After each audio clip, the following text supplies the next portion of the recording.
Então nós estamos numa procura, né? Essa aula não é uma aula muito acadêmica, mas estamos procurando o porquê que o Evangelho, que é o poder de Deus, que a gente crê que é o poder de Deus mesmo, não funciona da mesma forma que funcionava na Bíblia, né? Que precisa, e entendemos pela Bíblia que vai voltar a funcionar, né? Esse Evangelho do Reino será pregado em testemunho a todas as nações, e então virá o fim, né? Então, hoje, apesar de ter uma população tão grande evangelizada, né? Por exemplo, hoje de manhã nós vimos aquele vídeo, né, sobre pessoas recebendo o Evangelho pela primeira vez, e a gente fica emocionado porque a gente sente que a gente também deveria considerar o Evangelho da mesma forma, mas não podemos ser ingênuos ao ponto de pensar que eles também, depois de um tempo, se transformariam em pessoas como nós, não é verdade? Então é maravilhoso, é lindo o trabalho de trazer o Evangelho para pessoas que nunca ouviram, e até traz um bem tremendo para quem prega, porque ele começa a ver como aquelas realidades que ele acabou acostumando e virando assim uma coisa muito rotineira são reais e são levadas na realidade, né? Assim, a tristeza. A minha filha diz que lá, quando eles assistem o filme Jesus lá em Moçambique, que é a mesma coisa, o pessoal sai gritando pelo mato quando Jesus está sendo morto na cruz, né? Eles ficam tão horrorizados, e depois, quando ressuscita, é uma alegria tão grande. Então é a primeira vez que a pessoa ouve a mensagem do Evangelho, tem um impacto muito grande, marca mesmo, né? Só que nós também ouvimos e ficamos emocionados, estamos aqui salvos por causa disso, então não podemos menosprezar aquilo que tem acontecido conosco, né? Não podemos menosprezar o que aconteceu conosco. É grande, né? Porque se não fosse o Evangelho, nós não estaríamos aqui, e nós estaríamos numa vida sem esperança e muito ruim mesmo. Então nós temos uma coisa muito grande já, mas não é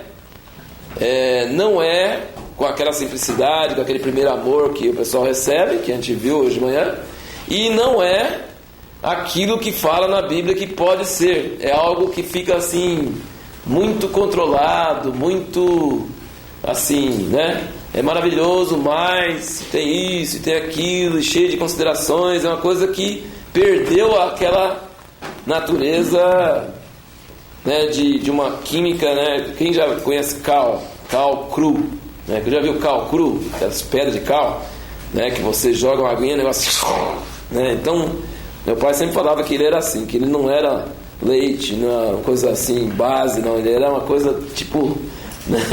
Aquela química que sempre é assim, está em efusão, né? Então tem ácido, né? Ácido sulfúrico é uma coisa que não é calmo, né? Qualquer coisa que entra nele, ele já vai em cima. Então o conceito bíblico do Evangelho é que o Evangelho é uma coisa tremenda que gera energia constantemente, ele não para, ele não é assim, tá bom, foi o primeiro amor, passou, acabou, não.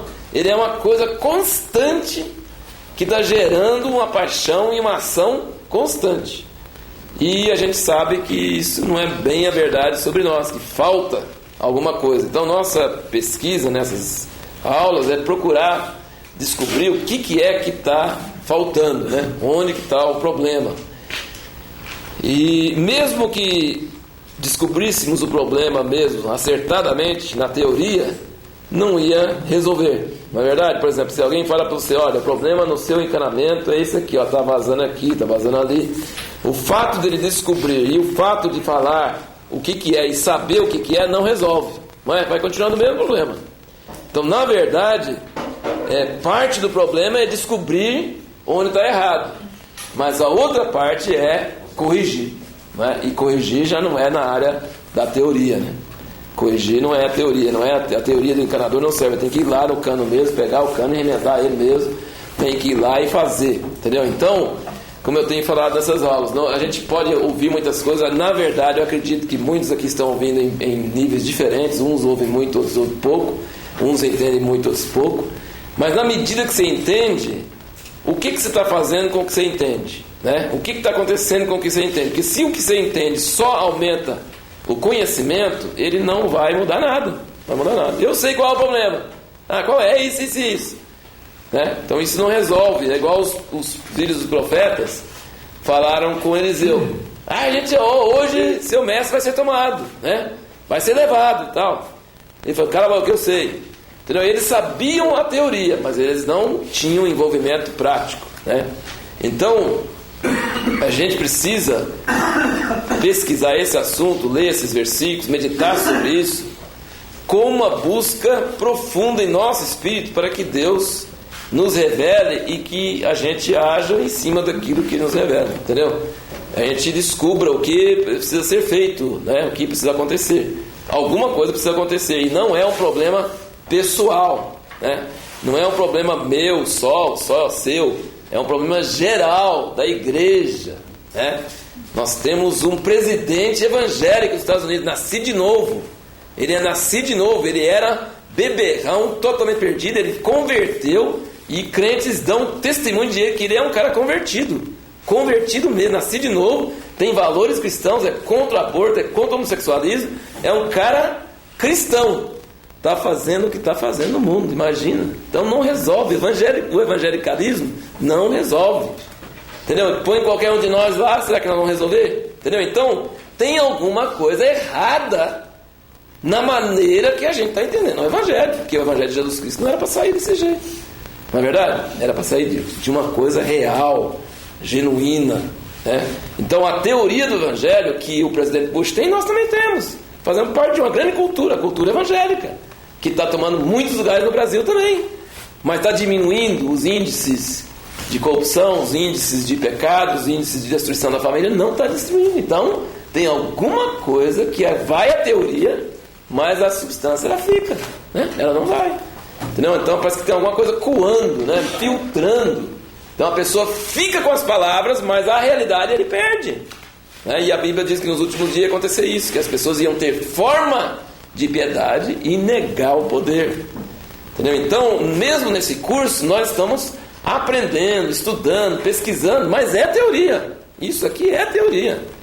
Isso é teoria. Teoria não é importante? Teoria é importante, mas não é suficiente, sabe? Você tem que pegar o que você vai fazer com a teoria que é importante, não é?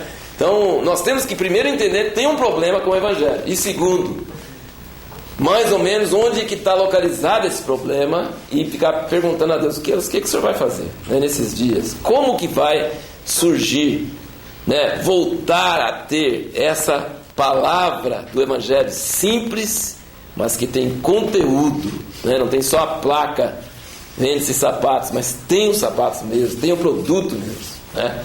Crê em Jesus, você vai ser salvo, tal. A pessoa entra, pode ser que a salvação funcione depois da morte, mas agora não muda muita coisa, entendeu? E então nós estamos estudando sobre isso, e eu então fico voltando para as mesmas questões vez após vez, porque o problema está ali, né? Não é outro lugar. Onde vocês acham que o problema está? Principalmente, que nós temos falado tanto, que se pode resumir em uma palavra tudo que a gente fala aqui. Uma palavra. Mas assim, o que precisa acontecer? Arrependimento, né? A palavra-chave é arrependimento, né? A gente precisa entender isso, que biblicamente falando, o homem não teria condições de ser salvo se Jesus não tivesse vindo. Ele estava perdido, aqueles 4 passos da deprimência do homem, não é? Mesmo com a religião, o povo judeu que tinha a revelação do Deus verdadeiro, tinha a Bíblia, foram os que mataram Jesus. Então o homem não tem solução, que quando ele tenta melhorar, ele piora, fica pior, não é? Então não tem solução.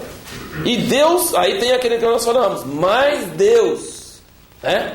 Então esse fator mais Deus, ele é uma coisa impressionante, porque Deus age unilateralmente, planejado desde antes da fundação do mundo. A graça é o plano dele, ele ia operar, vendo que ninguém operou, levantou o seu braço, meu braço vai me trazer salvação. Ele fala unilateralmente, não depende do homem, sai da frente que eu que vou fazer, beleza. Então a graça, a nova aliança, o evangelho é Deus fazendo, não o homem fazendo, é Deus fazendo. E Então ele veio, ele morreu, foi sepultado, ressuscitou. Beleza, está feita o original. Pode botar na impressora e começar a reproduzir milhares de miniaturas de Cristo, né, do Filho de Deus, porque é de graça. Agora não é por obras, então não precisa merecer. É a coisa que vai pela graça. Só que, aí ele fala, lembra aquele lugar que não tem nem vírgula? Jesus morreu, foi sepultado, ressuscitou, e que em seu nome se pregasse o arrependimento para a remissão de pecados. Entendeu? Então a porta, quando começa a chegar em nós, por isso que é a junção. Você fala assim, onde que o céu junta com a terra? Onde que a graça atinge o homem? Onde a graça deixa de ser teoria e passa a ser ação em nossas vidas? Passa a realmente mexer com as rodas, com as rodinhas, mudar você, sabe? Transformar você daquele chato que você é numa pessoa na imagem de Jesus. Já pensou? Onde começa isso? Quando começa isso? Que jeito começa isso? É uma salvação teórica? Meus pecados, que ninguém está vendo e nem eu estou vendo, foram perdoados e agora eu tenho uma salvação lá depois que eu morro também, que ninguém está vendo, que ninguém pode provar? Onde que está o produto verdadeiro do Evangelho, onde realmente a coisa muda de um dia para o outro, pela graça, Deus operando na terra, no homem? Então esse ponto onde começa é arrependimento, entendeu? Jesus morrendo, sendo sepultado e ressuscitando, ele se transformou numa palavra. Eu não estava lá, eu não vi ele morrendo, eu não vi ele ressuscitando, mas a palavra de quem viu veio até mim de uma forma em algum dia, e aquela palavra encontrou com a minha vida e deveria produzir arrependimento. Agora, se o arrependimento não é profundo, se não é forte, se não é radical, ele não vai produzir uma salvação radical, vai ser uma coisa superficial. Então é esse ponto que nós vimos, né? Depois do arrependimento, o que nós vimos? Lembra que a paráfrase, nós temos que dar uma finalizada hoje naqueles pontos que nós ficamos parafraseando o Evangelho, né? João Batista veio: arrependei-vos e crede no Evangelho, né? Jesus também veio falando a mesma coisa. Depois dos apóstolos, depois que Jesus ressuscitou, falaram a mesma coisa. Então arrependei-vos, né? Toma vergonha na cara, né? Reconheça quem você é, desiste de suas obras, fica desesperado, pois crê no Evangelho, descansa totalmente, levanta um dedo, e depois o que vem depois disso? Você arrepende reconhecendo que você não está com nada, você crê reconhecendo que Jesus está com tudo, e depois vem o que? Obedecer a palavra. Obedecer a palavra. Mas como que a pessoa que crê que ela não presta e que não tem jeito para ela mesma, como é que ela vai obedecer a palavra? O arrependimento, se foi feito direito, a pessoa está totalmente no chão. Ela levantou bandeira branca e falou assim: Deus, eu nunca mais vou tentar fazer nada porque eu não presto, e se eu tentar fazer eu estou desafiando o Senhor, então eu não tento, eu vou parar. Ele falou: até que enfim, tá? E aí essa pessoa crê, depois fala que ela vai obedecer. Como é que ela vai obedecer se ela já sabe que ela não presta? E o que é fé? Fé, você acha que é praticar? O que é fé?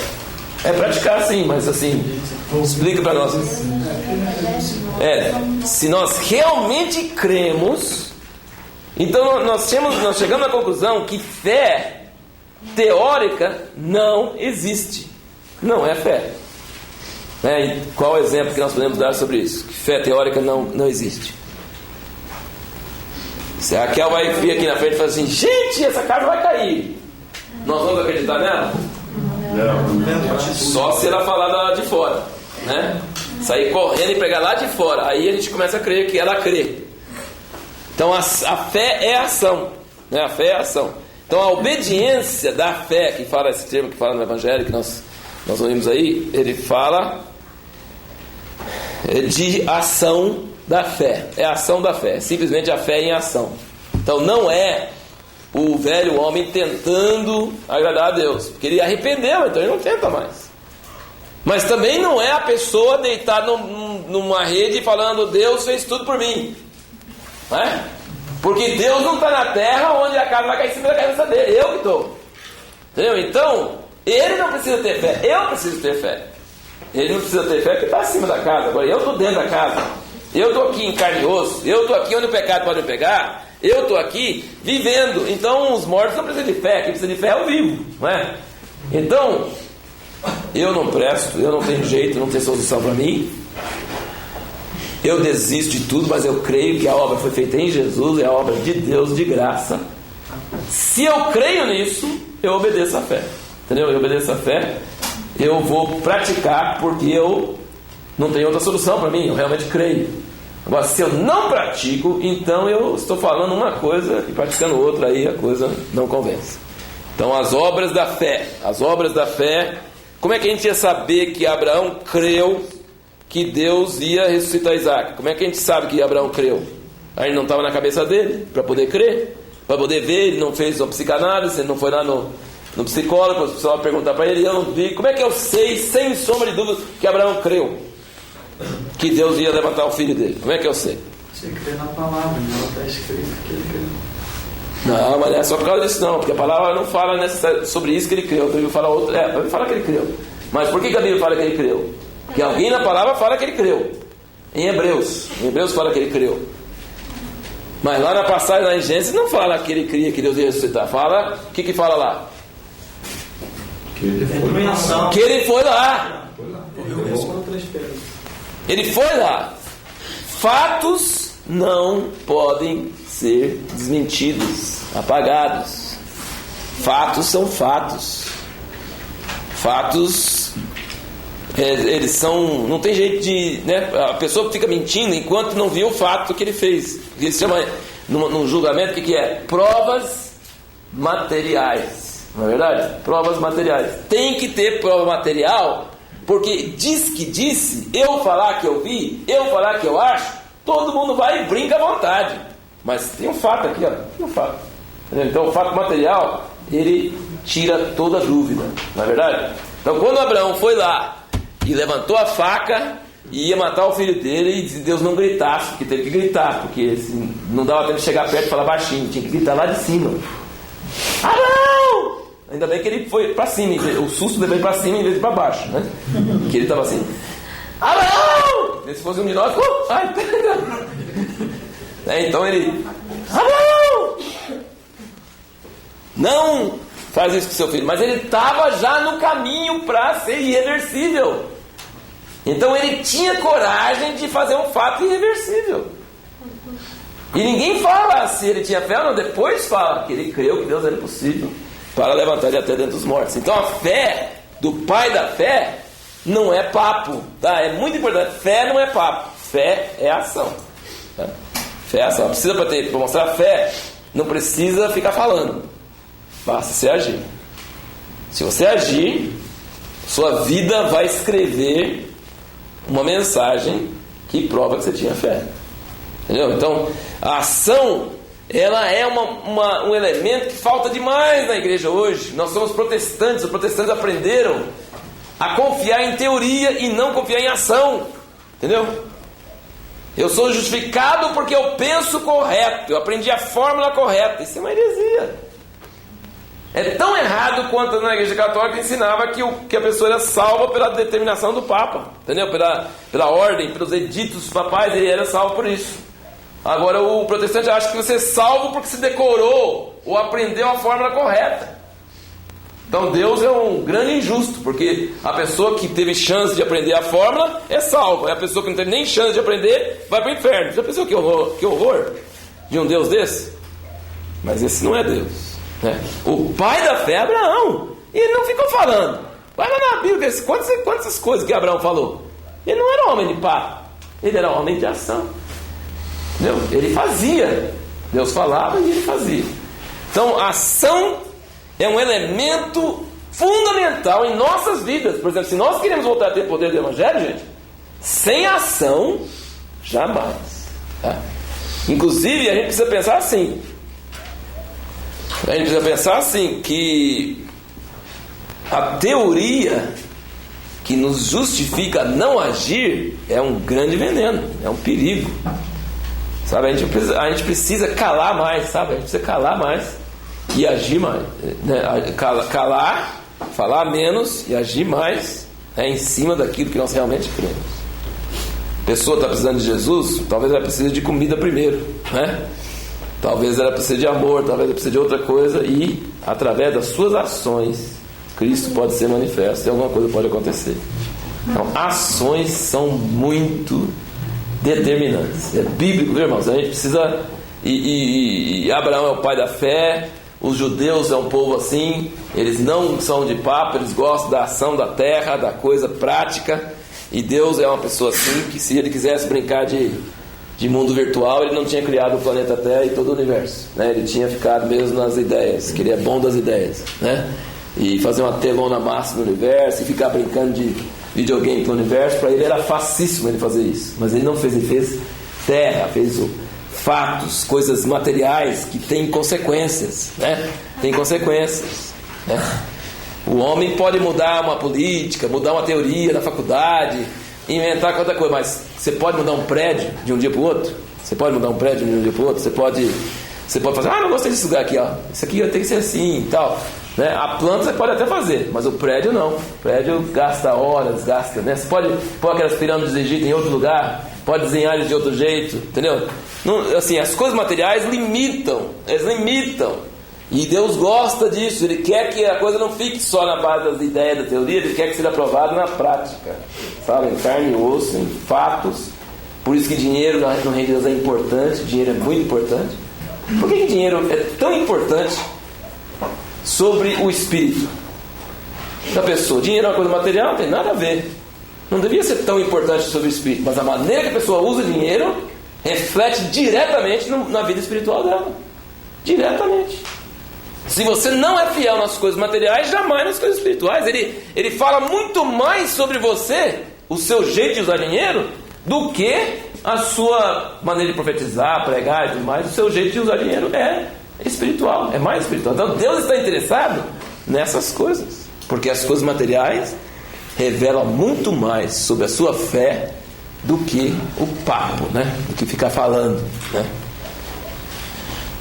Então, a quarta coisa aqui que nós não demos naquele dia, né, nessa sequência, é arrepender, crer, obedecer. E a quarta coisa, os sinais que seguem os que creem. Não tem jeito de fugir disso aí. Tem que ter esses sinais. Vou fazer uma pergunta. É necessário existir uma revelação para a pessoa agir em fé? Porque assim, nós sabemos que a palavra em si é uma grande revelação, né? Mas a igreja hoje ora, por exemplo, por enfermos e eles morrem. Como que a gente pode trabalhar isso em relação à igreja? Como fazer a pessoa entender então que ela precisa ter essa fé? Porque ela pode ter a fé na mente e não ter no coração. Essa fé não é fé. Então a fé tem que ter revelação. Revelação no sentido de comunhão com Deus.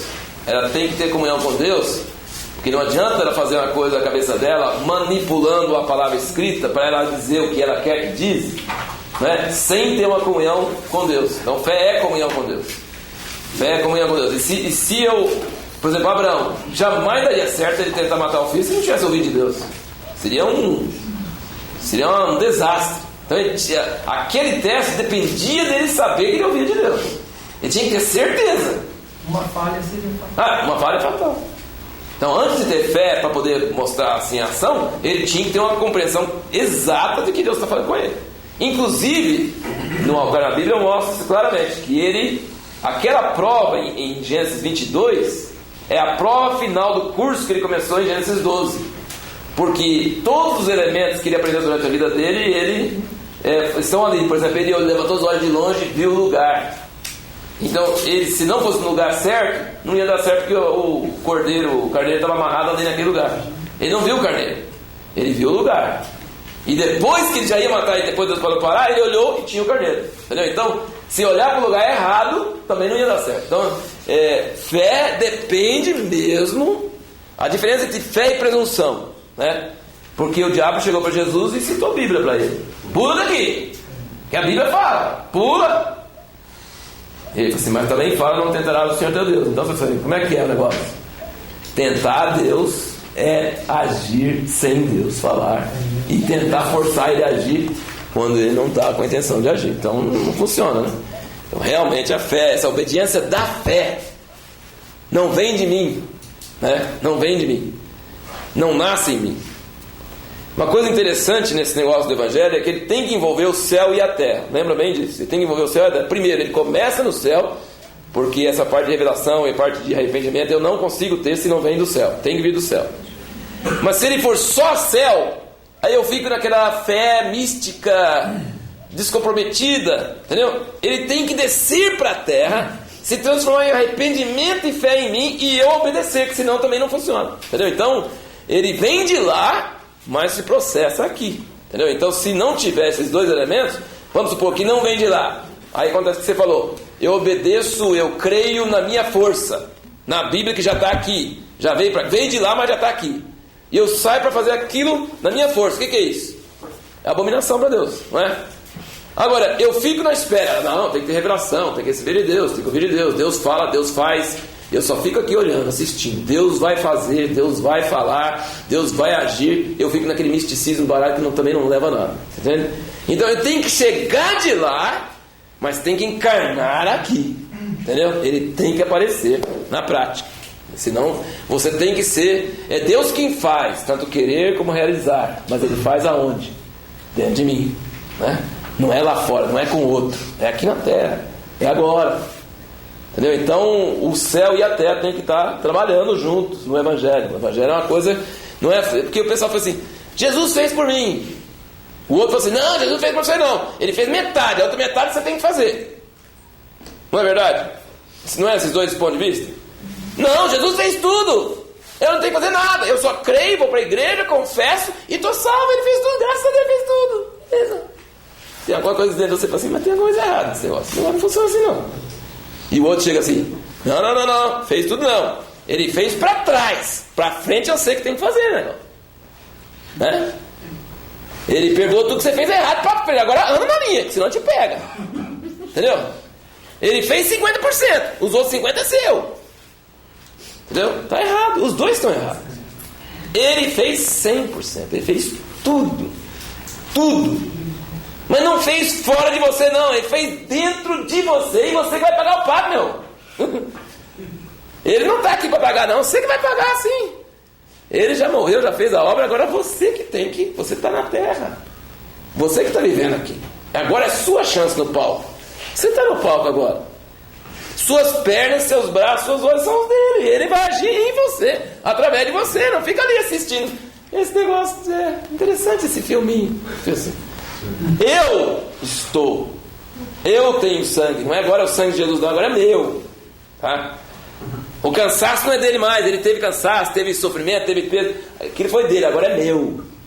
Mas não é partindo de mim.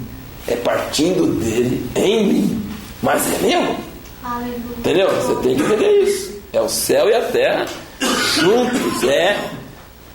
É poderoso. É poderoso, né? Lembra daquela cena na frente do templo? Ele falou pro aleijado, o que ele falou? Olha para mim, olha para nós, eles falaram. Olha para nós. Falou, opa, que nós diferente, né? Os caras sempre dão esmola, nem olha, né? Nem olha, dá esmola assim, o cara olha para nós. Assim, nossa, a gorjeta vai ser grande agora. Rapaz, eu não tenho prata nem ouro. O cara assim, então pra que eu estou olhando para você? Mas o que eu tenho eu te dou em nome de Jesus. Levanta e já dá a mão se estendendo lá. Levanta e anda. A fé era tão forte que ia virar ridículo, não é? Ele ia levantar, aquele coitado ia ficar assim, ó. Entendeu? Ele levantou, se Deus não agisse, o negócio ia ficar feio. Não é verdade? Vai você e faz o mesmo. Você vai ver exatamente o que acontece. Vai ficar feio. Se você fizer assim, planejado, pensado, por fórmula, não vai funcionar. Mas se você for... Ele não foi lá pro templo pensando em curar paralítico, tá? Ele não foi lá pensando em curar paralítico, não. Ele foi para a reunião da oração. Era a hora da oração, era as 3 horas para a reunião da oração. O cara pediu esmola, ele pensou rápido, eu não tenho esmola, mas eu tenho, Jesus. Olha para mim. Eu não tenho prata nenhuma, o que eu tenho te dou, levanta agora e anda. O cara começou a pular, acabou a oração. Não teve oração aquele dia, não. Teve pregação, teve cadeia, teve noite dentro da cadeia, teve conversão de não sei quantas pessoas, né? Então o negócio mudou todo o script, né? Entendeu? Então, aí ele falou, qual era a pregação dele? Tava lá o cara pulando, todo mundo tinha visto o cara lá anos e anos lá, pulando perto deles, aquele multidão. O que aconteceu? Que negócio é esse? E tal. E aí ele falou assim, que você está olhando para nós? Ele falou para o planejado, olha para nós. Foi assim, você está olhando para nós? Como se nós tivéssemos feito alguma coisa. Você acha que nós conseguimos fazer alguma coisa? Não. Quem fez foi Jesus. Aleluia. Então na hora da precisão, olha para mim. Eu tenho. Não olha para Jesus não, olha para mim. Eu tenho. Que a gente faz o contrário. A gente faz o contrário. Sabe o que a gente faz? Ah, você está doente? Eu vou orar com você. Olha para Jesus. Olha para Jesus. Não olha para mim não tem nada não. Olha para Jesus. De repente a oraçãozinha chega lá e acerta. Eu já fiz mais de 1.999, não acerta. Mas uma não pega. Talvez você seja premiado. Vai ser a loteria. Não é verdade? A gente ri porque é assim mesmo, não é verdade? Ah, vamos fazer uma oraçãozinha. Toma um monte de remédio, toma remédio, não está tendo efeito, então vamos orar. Passar mais uma oraçãozinha. Tem um comprimidinho, chazinho e uma oraçãozinha. Depois é curar e não sabe qual que curou. Se foi chá, então, Deus, ele sabe que a gente é criança, ele tem misericórdia, ele age, né? Mas não é essa fé que curou aquele aleijado, não foi essa fé não. Ele falou assim, olha para Jesus, olha para Jesus. Eu falei, olha para nós, olha para mim, olha para mim. O que eu tenho eu te dou, eu tenho, te dou.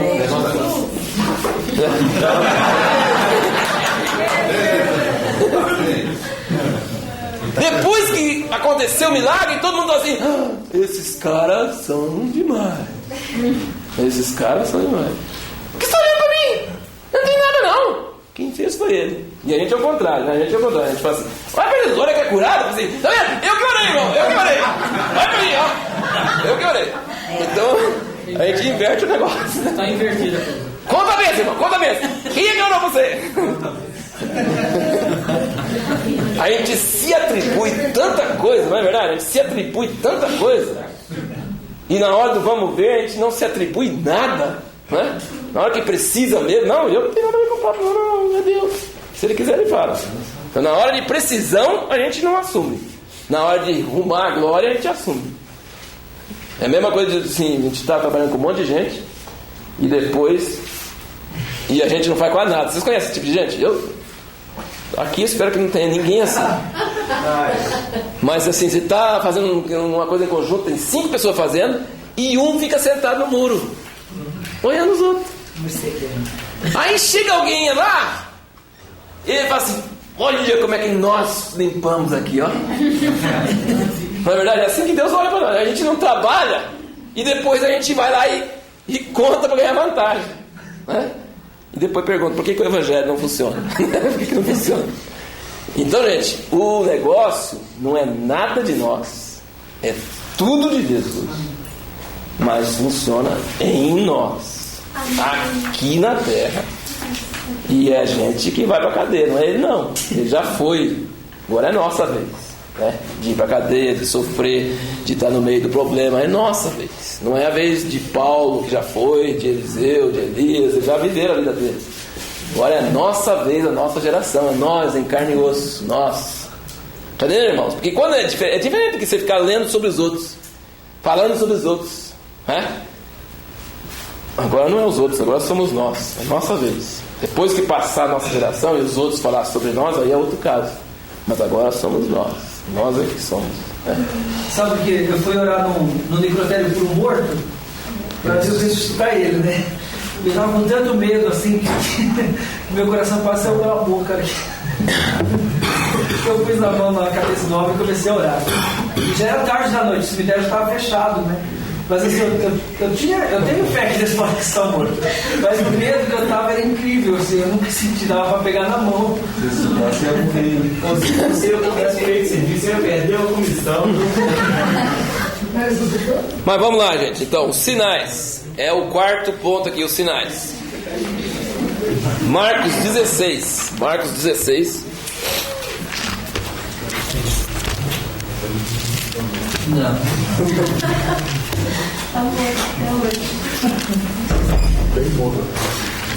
Claro, você precisa ser essa frase que você disse, o negócio vem todo de Deus, mas opera em nós. Mas opera em nós.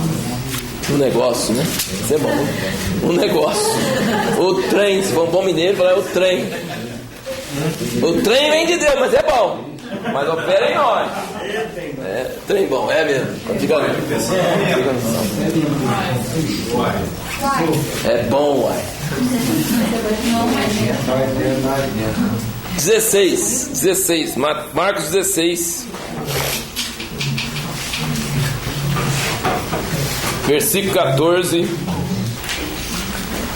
Finalmente apareceu Jesus aos 11 quando estavam à mesa e censurou-lhes a incredulidade e dureza de coração, porque não deram crédito aos que o tinham visto já ressuscitado. Eu acho que dá para acreditar que Jesus tinha ressuscitado nessa hora, não dá? Porque você acha que um fantasma vai brigar com você?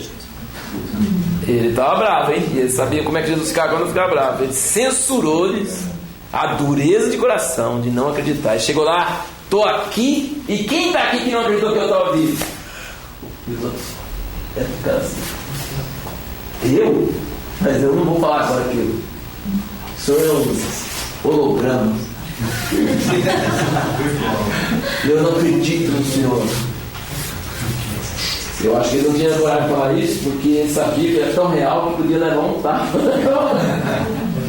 Esse cara assim, que pra Tomé ele tinha que falar assim: chega aqui. E o cara estava assustado, assim, não, chega aqui e faz questão, põe a mão aqui. Pior que Jesus nem tinha estado junto com ele quando ele duvidou. Chega lá na frente e fala assim: ó, Tomé, então eu estou aqui, ó. Olha aqui, ó, enfia a mão aqui, ó. Enfia aqui, ó. E o cara fala: não quero ver, não precisa, não, tô vendo. Não, faça isso, enfia dele, você falou que não queria. Senhor, agora eu creio. Então, ele chegou lá e censurou-lhes a incredulidade e dureza de coração. Gente, a gente está precisando de alguém assim, ó, trator, assim, chegar aí. Eu acho que ia ser, e vai ser, eu falo assim, ia ser, acho que vai ser meio traumático, sabe? Eu acredito nisso, que vai ser um trauma bom para nós. Nós estamos precisando de uma coisa que dá vergonha na cara mesmo. Nós vamos ficar traumatizados de ver o tanto que a gente é incrédulo, gente. Meu Deus do céu. Fé verdadeira é bomba atômica. Não é brincadeira. Não é brincadeira. Gente, pegar um aleijado na frente de todo mundo e levar, é coisa. Não é teoria não, tá? Não é poesia, não é romantismo, não. É coisa verdadeira.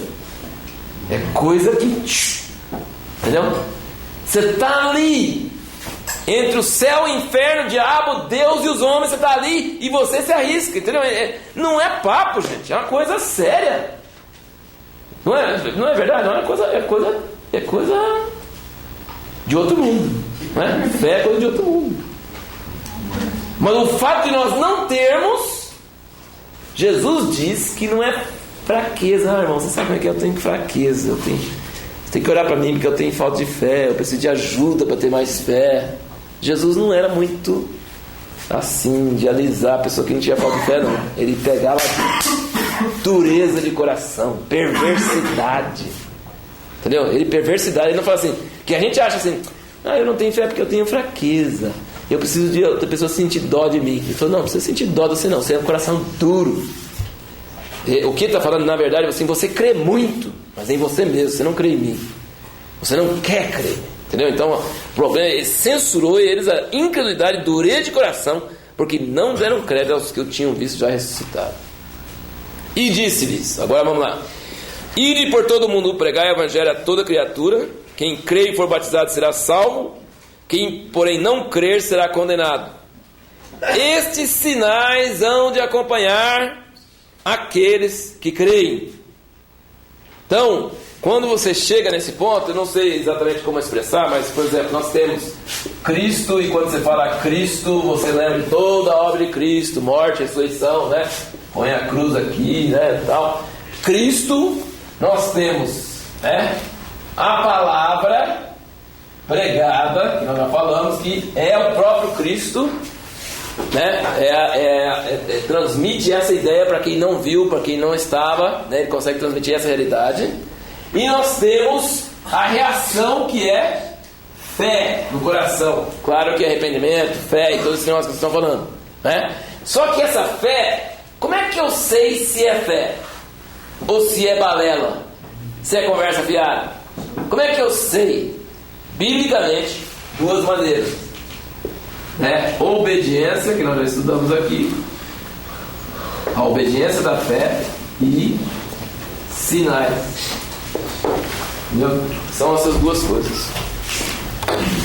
Não existe fé verdadeira que não tenha essas duas coisas. Ele não pode ser fé verdadeira, tem que ter a obediência da fé. Por exemplo, se eu creio numa coisa, minhas ações estão dizendo isso antes que minha boca. Antes que minha boca fala, minhas ações já estão falando. Entendeu? Fugir dessa geração perversa, salvai-vos, alegrai-vos, Então toda a minha ação vai refletir isso, obediência. E ele diz aqui: quem crer e for batizado será salvo, quem porém não crer será condenado. Bom, salvação só vê depois que morreu, e condenação também. Então como é que sabe que o cara creu? Ele falou assim: estes sinais hão de acompanhar aqueles que creem. Em meu nome expelirão demônios, falarão novas línguas, pegarão em serpentes, se alguma coisa mortífera beberem, não lhes fará mal. Se impuserem as mãos sobre os enfermos, eles ficarão curados. Esses são sinais, tá? Esses são sinais da fé. Estes sinais seguirão os que creem. E o versículo 19: de fato, o Senhor Jesus, depois de ter falado, foi recebido no céu, assentou-se à destra de Deus, e eles, tendo partido, pregaram em toda parte, está vendo? Pregaram em toda parte a palavra, cooperando com eles o Senhor e confirmando a palavra por meio de sinais que se seguiam, certo? Então, se nós pregamos e os sinais não seguem, o que você deduz? O que se deduz? Dureza de coração. Que eu creio, eu estou pregando. Exatamente. Porque o Senhor ia confirmar a palavra que você está pregando. Significa que Deus fala assim: está bem intencionado, legal, mas eu não vou pôr meu nome abaixo, não. Vou ficar um pouco distante, porque o negócio é meio duvidoso. Uma hora está falando uma coisa, outra está falando outra coisa, então eu vou ficar mais ou menos assim. Eu não estou contra, alguns sinais prolongados, demorados vão acontecer, alguma coisa, mas eu não me meto muito com essa pessoa, porque meu nome vai estar em jogo e eu não vou pôr meu nome em jogo, entendeu? Esse documento aí eu não assino. Ele está falando aqui: eles foram pregando e o Senhor foi junto, confirmando a palavra com os sinais que seguiam, entendeu? Então, o que nós estamos faltando hoje, nós estamos falando sobre, quando o Roberto fala sobre Jerusalém, chora sobre Jerusalém, o que ele está falando? Que Jerusalém é a cidade de Deus, é a autenticação de Deus. E Deus fala em Jeremias: eu vou destruir Jerusalém por causa dos pecados, eu não quero, estou nem aí, meu lugar não é no céu, não é na terra mais. Então não tem mais autenticação, Deus não autentica, não. Ele não se compromete mais, ele não põe o nome dele em jogo mais. O Bush é evangélico, mas Deus não está com ele, Deus não está comprometido, Deus não está assinando embaixo o que ele faz. Está entendendo o que eu estou falando? A igreja evangélica está no mundo, está vendo tanta coisa, mas Deus fala assim: eu estou na minha. Roberto fala assim: a chave está desligada, está desligada porque ele não se compromete, porque se ele se comprometer, ele vai se identificar com uma coisa errada, podre. Ele não pode, entendeu? Não pode. Mas aqui não, aqui ele fazia, aqui ele estava junto. Então é possível Deus autenticar homens na terra, e é isso que nós temos que estar orando e buscando a Deus, para que ele volte a achar um povo e uma palavra que ele possa assinar embaixo, que ele possa dizer: são meus procuradores, são meus procuradores, eu delego para eles, e se ele fizer isso, irmãos, nunca vai faltar sinais. Lembra disso, tá? Lembra? Sinais não é tudo, sinais não vai provar tudo, mas sinais são importantes. Se alguém falar com você que sinais não são importantes, não é bíblico. Que bíblico fala que tem sinais, tá? Não, esse negócio de cura, milagre e línguas, profecia, isso é coisa para os fanáticos e tal. Agora nós somos centrados na palavra, não precisamos dessas coisas. Isso é heresia, a Bíblia não fala isso. A Bíblia fala assim: esses sinais seguirão os que creem. Todo lugar que tiver alguém crendo, vai estar acontecendo isso aí, tá? Vai estar acontecendo isso aí. Os demônios vão estar se manifestando, vão estar sendo expulsos, pessoas vão estar sendo curadas, Deus vai estar indo atrás. Agora, em nossa geração, o que nós temos? Nós temos, assim, sinais, mas não sinais coerentes. Eles não são coerentes, não são sistemáticos. Leia a Bíblia, não é verdade? Leia a Bíblia. Eu tive lá em São Paulo numa campanha de um irmão muito precioso, muito... fui junto com meu pai lá no centro de São Paulo e vi as pessoas que falaram que estava curado, mas todo mundo que foi curado do dente agora, curado de dor da coluna, levanta agora. Todo mundo levantava igual robô. Sério? Gente, eu acho que desse jeito era melhor não ser curado. Você primeiro precisa mandar ele ficar em pé. O cara foi curado, ele vai sair correndo fazer uma arruaça. Se for 20, então, meu Deus, dá uma pandemônia, ninguém vai conseguir fazer mais nada. Entendeu? Então, não é que pessoas não são curadas, mas esse tipo de coisa não é o jeito que Jesus fazia, irmãos. Entendeu? Então, não é que não tem milagres hoje. Tem milagres hoje, tem sinais, tem coisas. Mas não é sinais acompanhando a palavra, não é verdade? É coisa que acontece assim, parece que meio a esmo, assim, uma coisa meio, né? Todo mundo fala sobre o que ele... Eu fico pensando, eu queria ver os livros dos pastores que escrevessem sobre todas as pessoas que ele orou que não foram curadas. Porque pelo menos Deus vai falar assim, aí tem um que está falando a verdade. Que só conta vantagem, mas vai lá ver se todo mundo é curado. Não é não. De 50, quando o cara é bom, é 10. Os 40 foram lá e não são curados, gente. E isso é sinais seguindo que creem? Não é. Vocês estão concordando comigo, irmãos? Não é que não tem sinais hoje. Tem sinais. Mas os sinais não estão querendo dizer nada. Eu não sei o que é. Entendeu? Não estão querendo dizer nada. Não está provando que é a palavra de Deus, né? Não tem a confirmação de Deus embaixo. A misericórdia, não é? Já pensou? Uma pessoa, um aleijado curado, o que ele fez?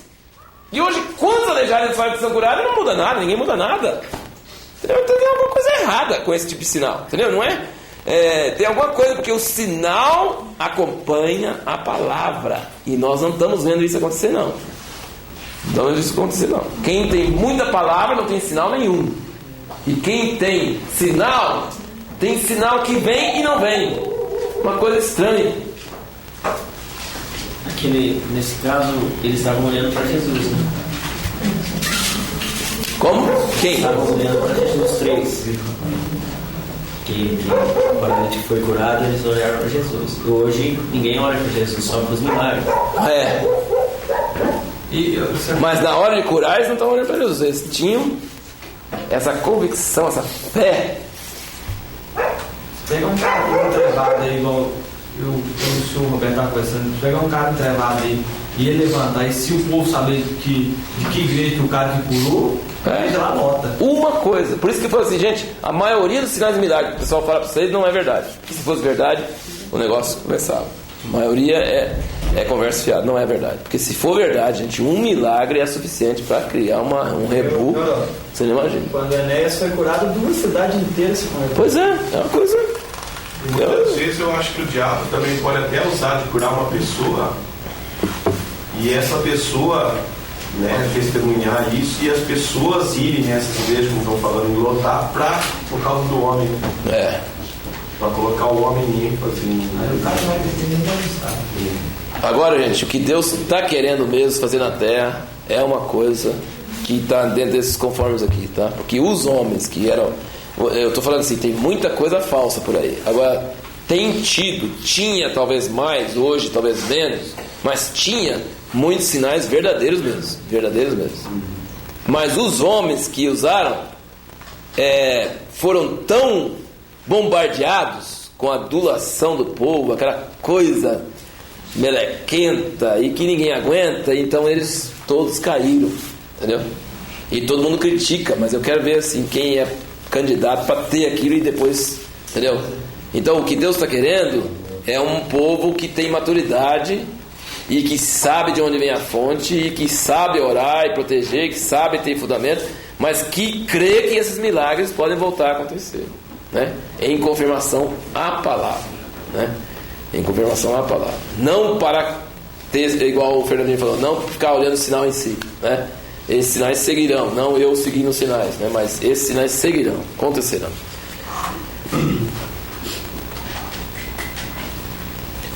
Agora vira para Atos 5. Atos 5, versículo 12. Só para você gravar isso, né? Você lembra que da última vez nós falamos muito sobre a obediência da fé, né? E agora nós estamos falando sobre sinais, né? E lembra que isso aqui é uma bifurcação da fé. Ela vai produzir as duas coisas. Fé verdadeira, ela não pode acontecer sem acontecer isso. Então o que estava errado com aqueles que falavam assim: Jesus, Senhor, mas nós não profetizamos teu nome, não fizemos milagres? Ele falou assim: não vos conheço, né? Não tinha sinais, mas não tinha a obediência da fé, entendeu? Então essas duas coisas, a fé genuína produz essas coisas, né? Produz essas coisas. Jesus era humilde, genuíno, real, sem cerimônia, sem espalhafato, mas tinha autoridade, não é? Tinha a presença do Espírito Santo. Você já pensou? Não dá vontade de ver pessoas fazendo isso hoje, assim, dentro do contexto do corpo de Cristo, assim, sem fazer tendas, sem fazer nauê, sem fazer programa de rádio e televisão, simplesmente curando em nome de Jesus, exercendo isso e dando toda a glória a Deus, e dependendo do corpo de Cristo, e ficando humilde e deixando os outros baixar a bola deles. Não é verdade? Não dá vontade de ver esse negócio acontecer? Ser uma coisa genuína, simples, sabe? Com santidade, com quebrantamento, sem falsa religiosidade, mas com aquela fé que corta, não é verdade? Aquela coisa, sabe? Porque não tem, né? Mas Jesus tinha, e Ele quer que os seguidores tenham isso também, que é essas duas coisas: a obediência da fé, que é essa coisa genuína, e os sinais, né? Os sinais acontecendo. Então 5:12 fala: muitos sinais e prodígios eram feitos entre o povo pelas mãos dos apóstolos. Muitos sinais e prodígios eram feitos entre o povo pelas mãos dos apóstolos.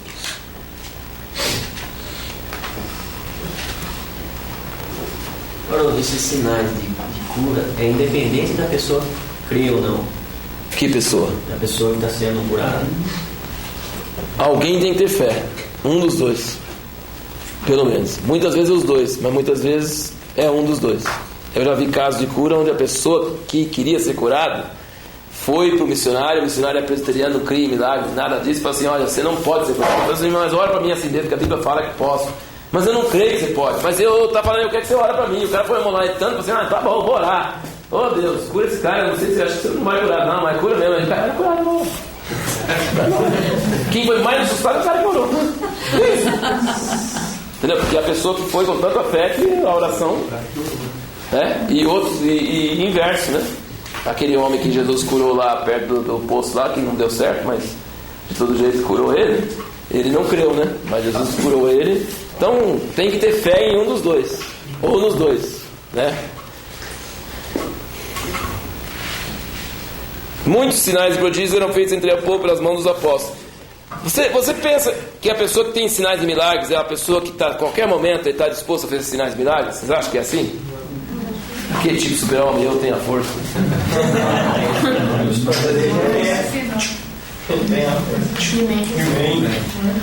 Você me mistura eles, mas para mim os dois são o mesmo.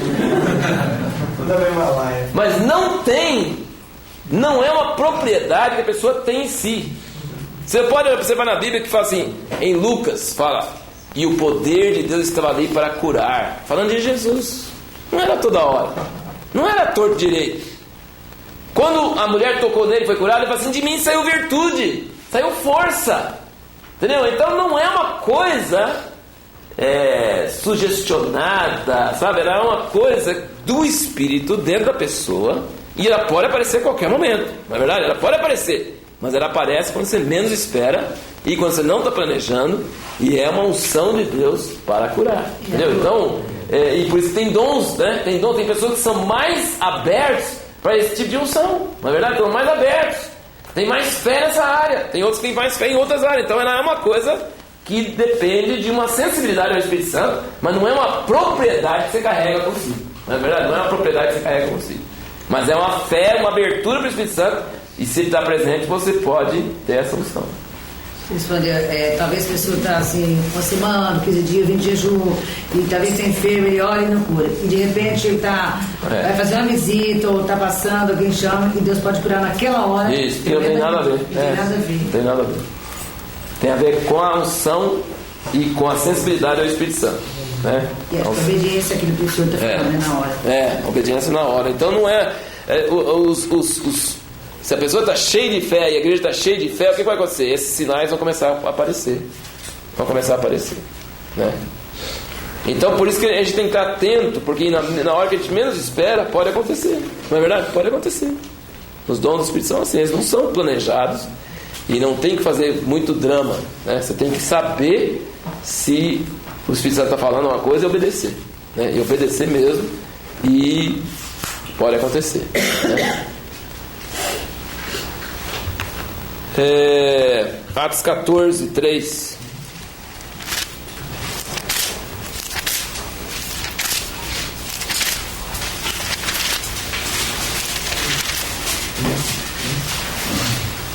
Atos 14, versículo 3.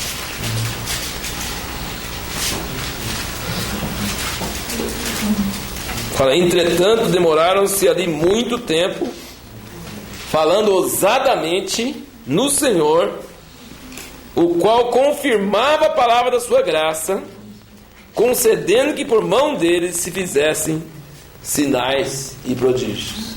Não é bonita a frase? É?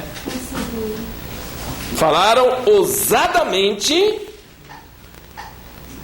e o Senhor confirmava a palavra de sua graça, concedendo que por mão deles se fizessem sinais e prodígios. E o último versículo sobre isso, Hebreus 2, 4. Hebreus 2, 4.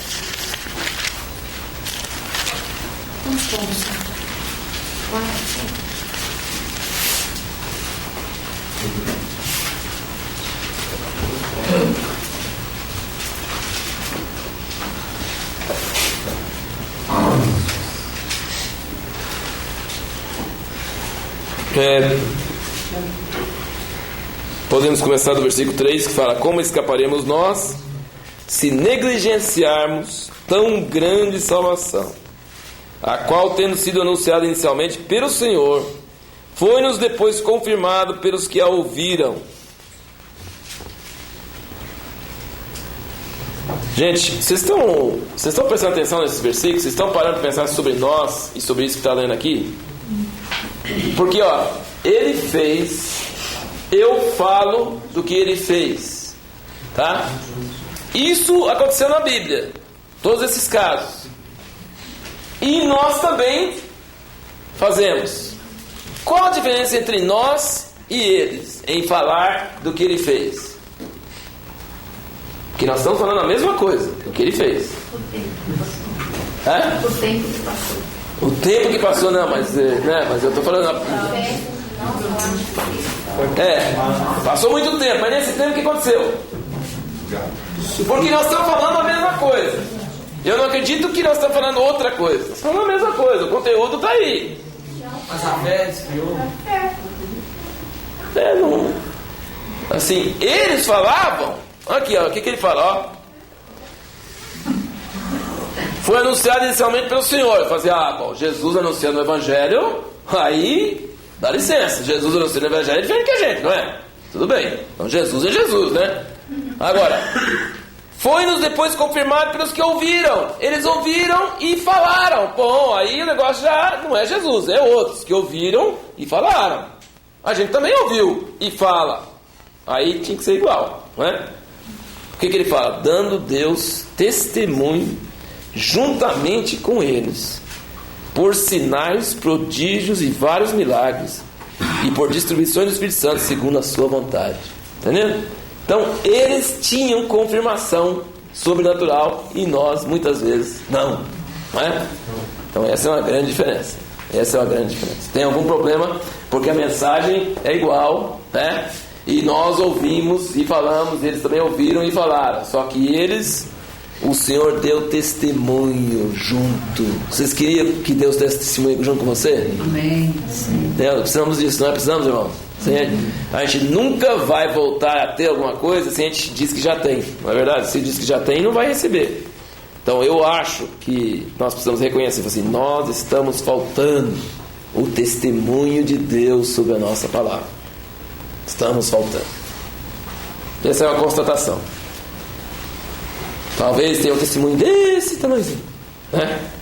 Mas nós precisamos de um testemunho grande, A mensagem é a mesma, não tem outra. Mas ela tem que ter um testemunho divino sobre essa mensagem. Esses sinais seguem aqueles que creem.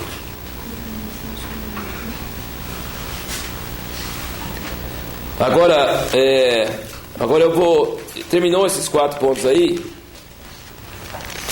em termos, né? Porque nunca termina, né? Mas por enquanto estamos considerados terminados. Agora eu quero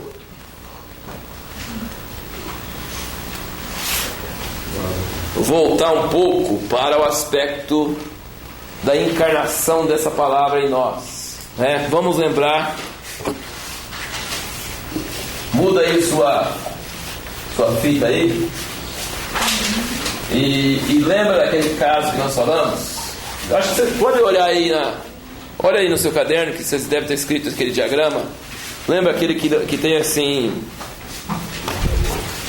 Eu posso até fazer diferente. Deus pensou, né?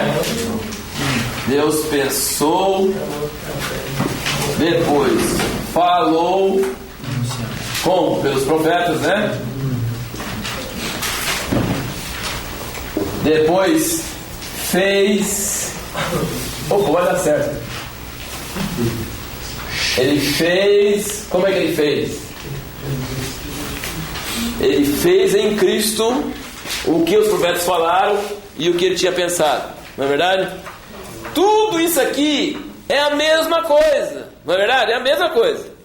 Ele não pensou uma coisa e Jesus fez outra coisa. Não, ele pensou no Cordeiro que morreu antes da fundação do mundo. Entendeu? Morreu antes da fundação do mundo. Como que morreu antes da fundação do mundo? Na mente de Deus. Não é verdade? Então ele pensou, ele falou e ele fez.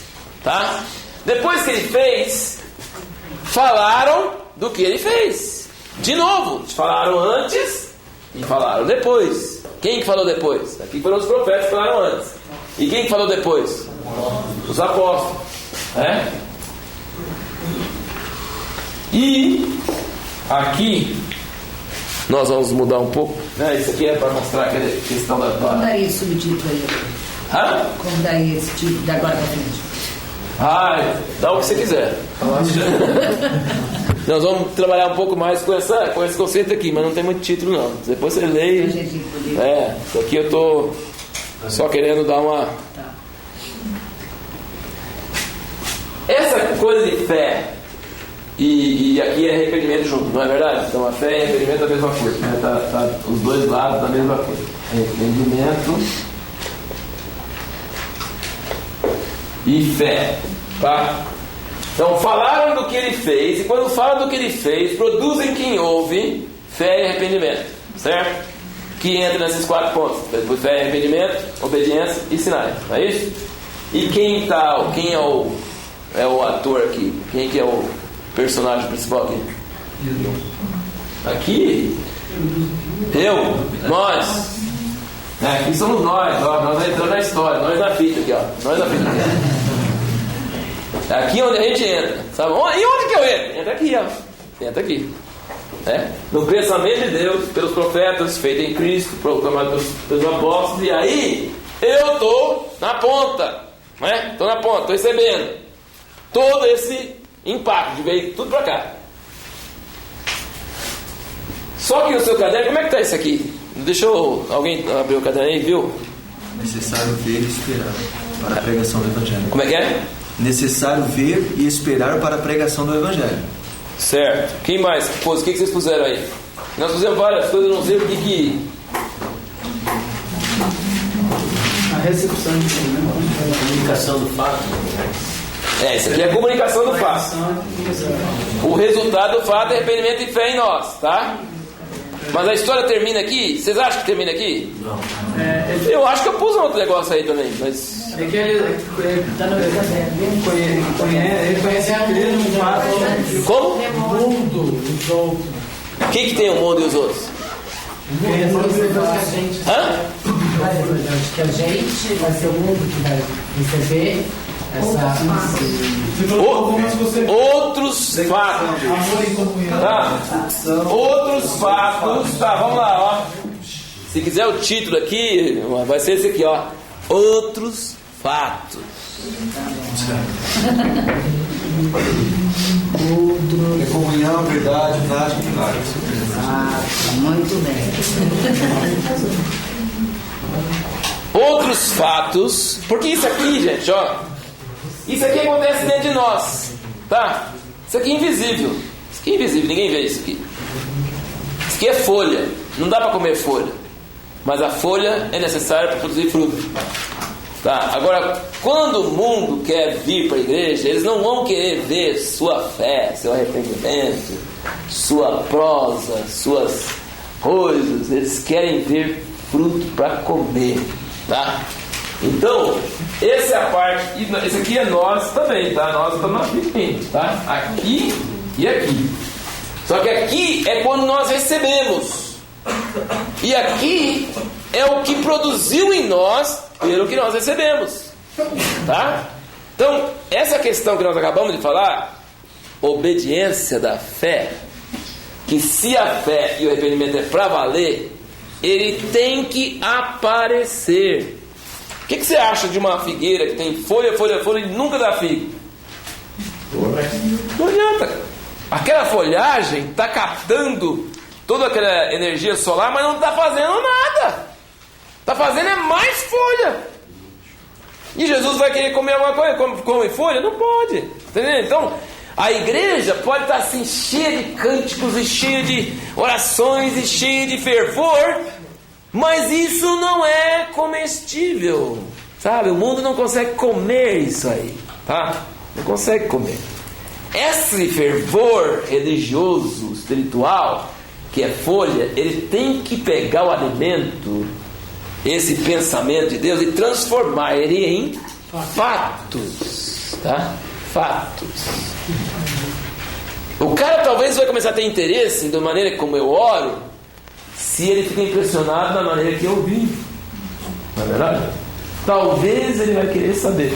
Mas se a maneira que eu vivo não é nada diferente do que ele está acostumado, para que ele vai querer saber o que eu creio, ele não vai querer.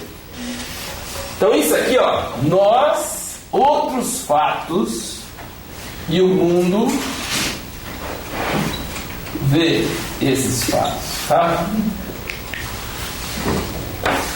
O grande problema é que todo mundo pensa que termina aqui. Não é verdade? Você pensa que termina aqui. O grande sonho de Deus antes da criação do mundo termina em euzinho, numa igrejinha, crendo e arrependendo e esperando a ser salvo depois que eu morro. Não é um sonho que acabou? Não é verdade? O sonho virou um negócio michuruco. É. Sonho. Gorou, né? Furou. Sonho pifou. Deus é um grande sonhador, e na Bíblia é maravilhoso, a gente fica assim com aquela cena, com aquela coisa, mas chega aqui em euzinho, eu estrago tudo. O ator não presta, né? O papel era maravilhoso, mas o ator não presta. Já pensou que coisa? Não é esse o fato de, a Bíblia, o que eu quero trazer de vocês, gente, que biblicamente o sonho de Deus não acaba aqui, acaba aqui, e isso aqui não acaba. Porque isso aqui gera, sabe o que é? Isso aqui é Jesus na terra outra vez. Não é Jesus nos evangelhos, é Jesus aqui na terra no século 21, no Brasil, em São Paulo, agindo na terra, gerando fatos que geram comentários, que geram fé, e começa todo esse negócio de novo. Não é verdade? Jesus falou assim: eu me santifico para que eles sejam santificados na verdade. Como é que eles vão ser santificados na verdade se eu não me santifico? Mas você pergunta para Jesus: mas o senhor já é santo? Ele falou assim: eu sou santo, mas eu estou agora em carne. Eu nunca estive em carne. Se eu estou em carne, eu tenho que gerar fatos. Eu tenho que derramar sangue de verdade, não é de mentirinha, tá? Eu tenho que mostrar amor de verdade. Em carne e osso eu tenho que fazer fatos. Eu já sou santo, mas nada apareceu na terra. Tem que ter fatos. Jesus morreu numa cruz, num dia, numa hora, num lugar. gerou um fato, e esse fato gerou uma mensagem, a mensagem gerou uma mudança espiritual em nós. Glória a Deus, amém? Só que esse mudança espiritual que gerou em mim, ele tem que ser traduzido em fatos. Ele tem que tirar do nível espiritual e aparecer na terra, em ação.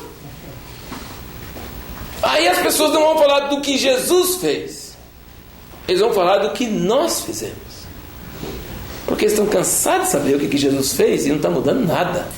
Agora, se nós fizermos, eles vão dizer: o que é isso? Tem alguma coisa diferente, entendeu? E de fato nós sabemos que nós jamais faríamos aquilo se Jesus não tivesse feito, porque é Ele que é aquele que gera isso em nós, não é verdade? Mas eles não querem saber o que Jesus fez, que já estão cansados de saber e não mudou nada. Agora, o que nós fazemos, eles querem saber, não é verdade? Publica uma revista sobre o que Jesus fez, vê quantas pessoas vão ler. Ninguém. Está cansado de saber. Agora, publica uma coisa sobre o que os crentes estão fazendo, todo mundo quer ler. Todo mundo quer ler, não é verdade? A revista época que mais vendeu é aquele que falou mal do Esteve Hernandes da igreja dele. Mais vendeu, todo mundo quer ler. O que a igreja está fazendo, o que você está fazendo, eles querem saber. Agora, o que Jesus fez, não. Agora, se o que Jesus fez revolucionou a minha vida e faz com que eu viva igual a Ele, aí você tem a bomba atômica mesmo, viu? Isso é evangelho. O que ele falou assim? Todos saberão que sois meus discípulos quando amardes uns aos outros. Só esse fato, cara. Ação. Não é, ele fala assim: não amemos de palavra ou de língua, mas de fato e de verdade. Então são fatos. Então vamos ler só rapidamente. Eu quero que você preste atenção nesse versículo que nós vamos ler. Presta atenção, grava bem. Eu li esse versículo de novo hoje, faz muito tempo que eu anotei isso aí, e fiquei com a pulga atrás da orelha. Não sei se eu entendo corretamente tudo, mas eu acho que vale a pena ler, viu, gente? Pensa sobre essas coisas que eu vou falar, sobre negócio que você não está muito acostumado a ouvir. Mas leia os versículos que eu estou lendo e pensa, tá? Pensa. Eu não tenho a resposta, mas eu tenho a ideia de que o problema está por aí, sabe? Que nós paramos antes da hora. Nós paramos aqui e ficamos girando aqui, e a coisa nunca passa para os outros fatos. Tem que ter outros fatos. A passagem principal é Colossenses 1.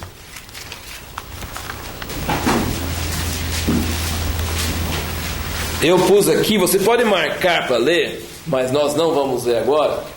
Mas você põe do versículo 12, começa a partir do versículo 12 e lê até o fim do capítulo, né? Nós não vamos ler agora.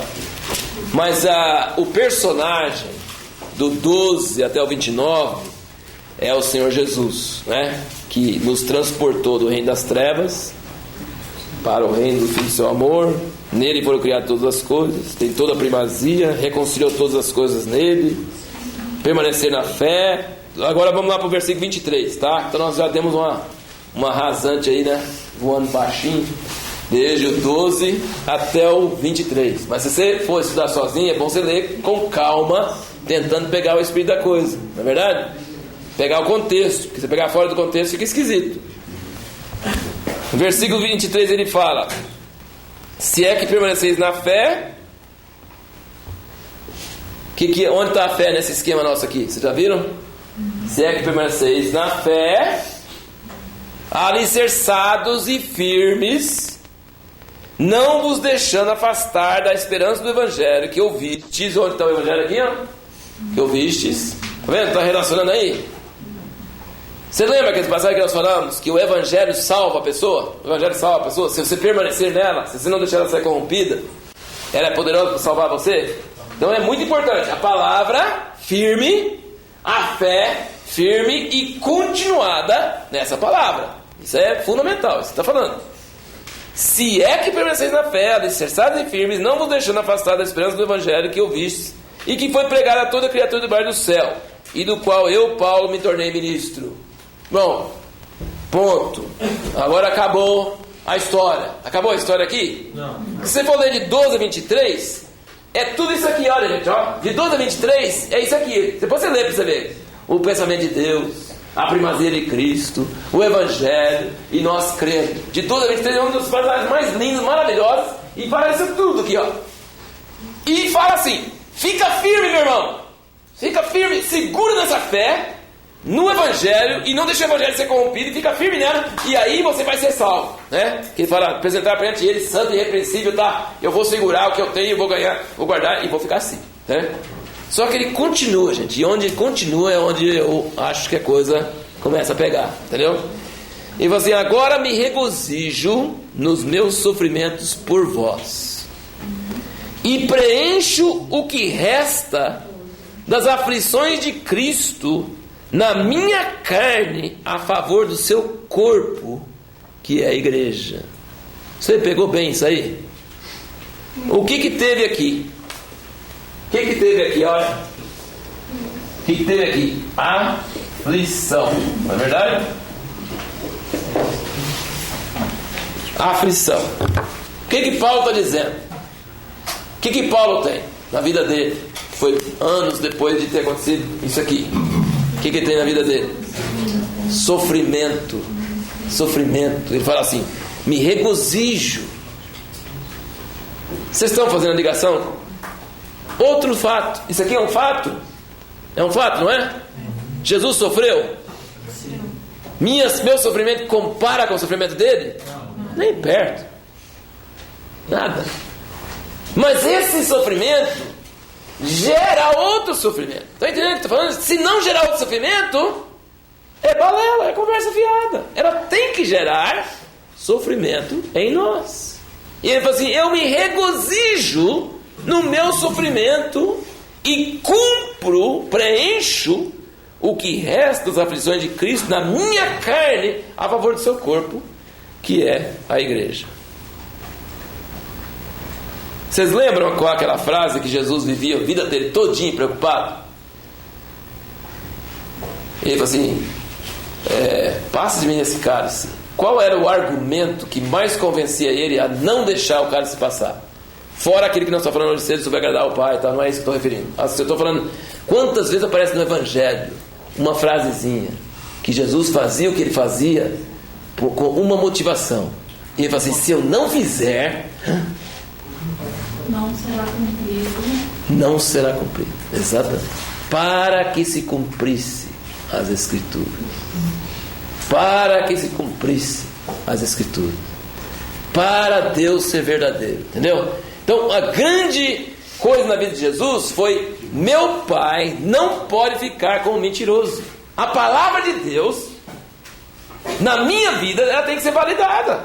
Entendeu? Eu tenho que provar na minha vida que Deus não está com conversa fiada. Ele falou a verdade. Entendeu? Então, uma das grandes coisas na vida de Jesus era provar que Deus era verdadeiro, que a Bíblia era verdade.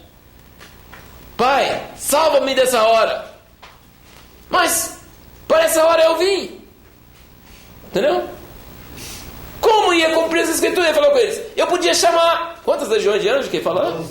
12 legiões de anjos. Mas como é que ficaria a palavra? Não é isso que ele falou? Como é que ficaria a palavra? Meu pai sonhou, falou, e eu chego aqui e falo: não aguento não, manda os anjos, pode mandar. Não dá certo. E o que Paulo está falando aqui, irmãos? Essa palavra, presta bem atenção, gente, que eu quero dar a facada agora, tá? Presta bem atenção.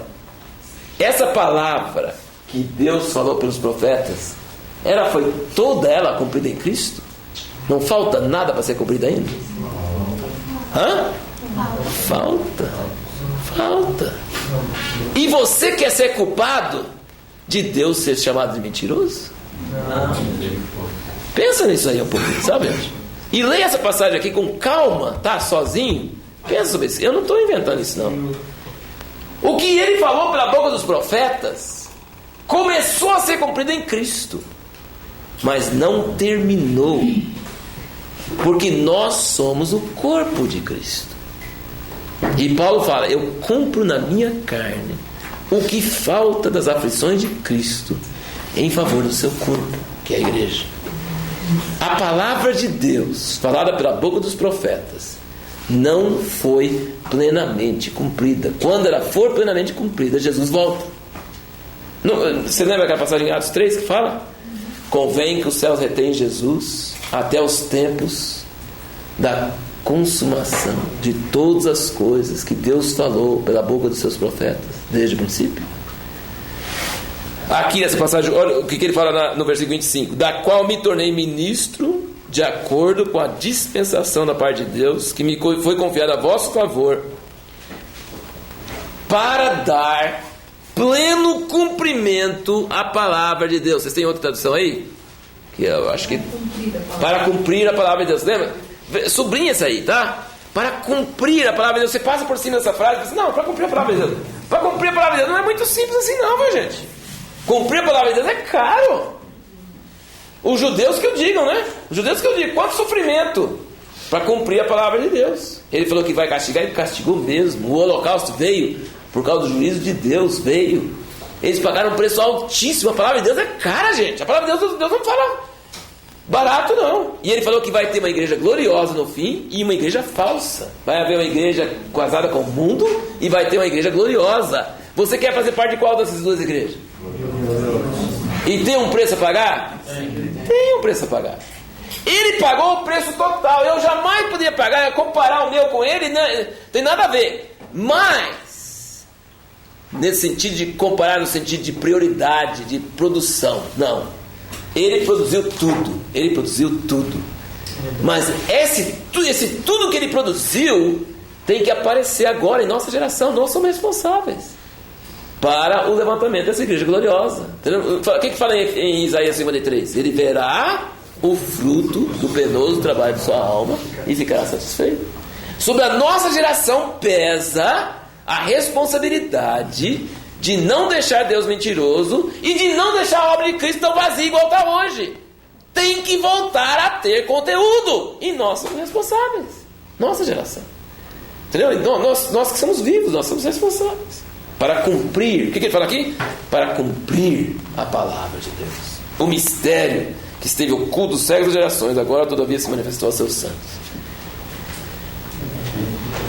Nós não fazemos nada, tá, gente? A gente não origina nada, a gente não inventa nada, a gente não faz nada por nós. Mas nós somos canais para que Deus faça em nossa geração o cumprimento da sua palavra, né? Então ele falou assim: eu cumpro na minha carne o que resta das aflições de Cristo em favor do seu corpo, que é a igreja.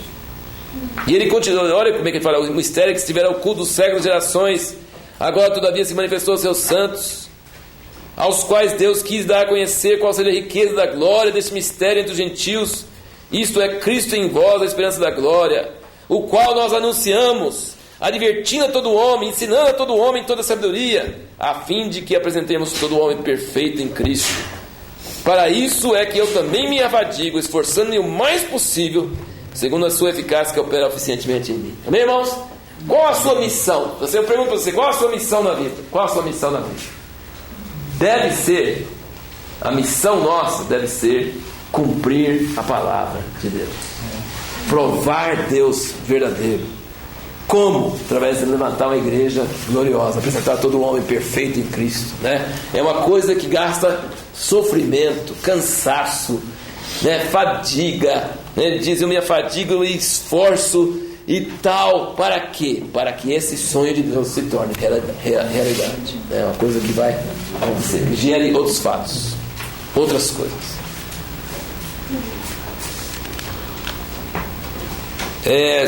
Olha aqui em 2 Coríntios 1.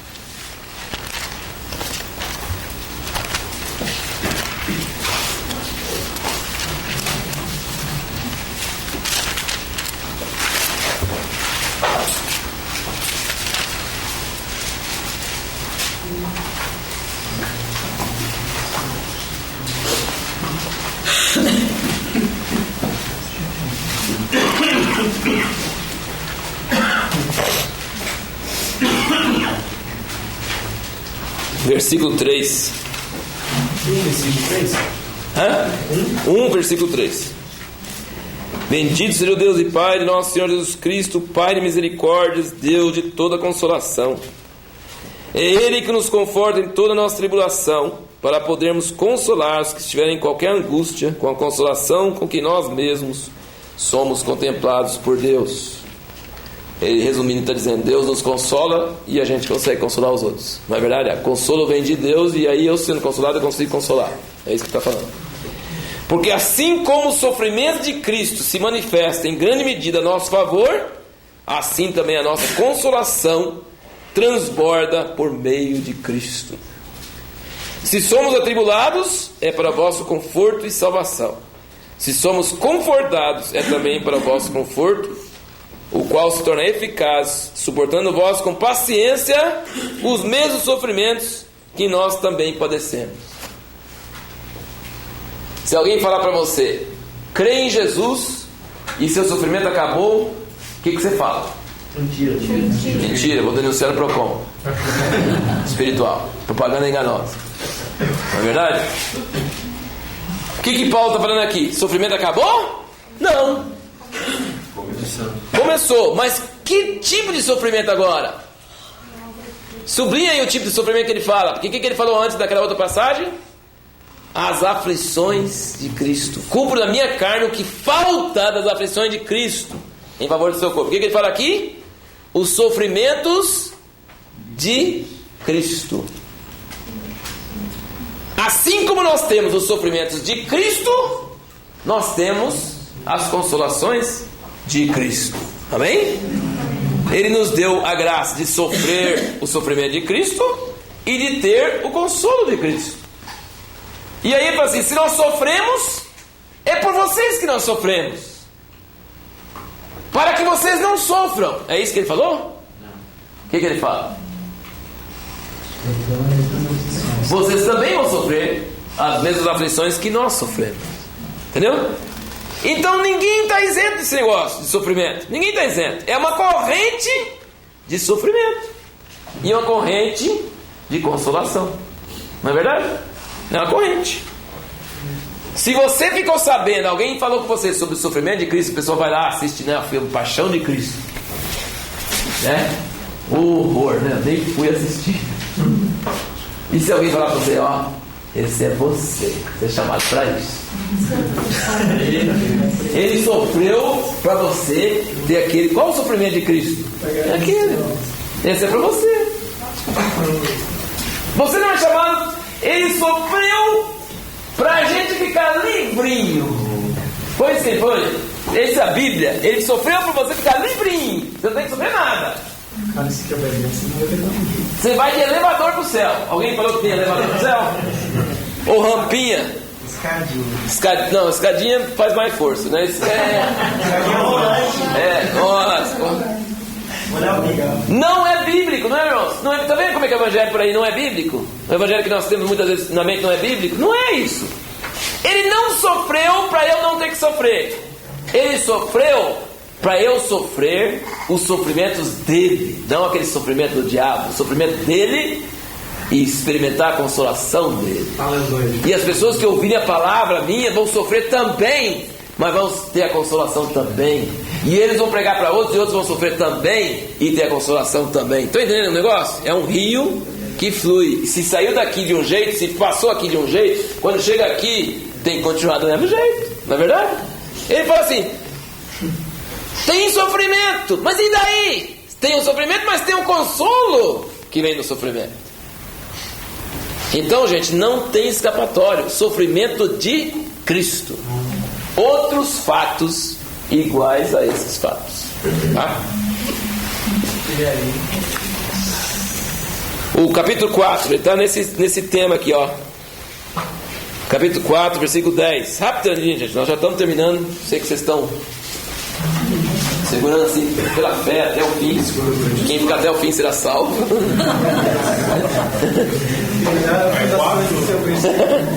4, capítulo 4. 2 Coríntios 4.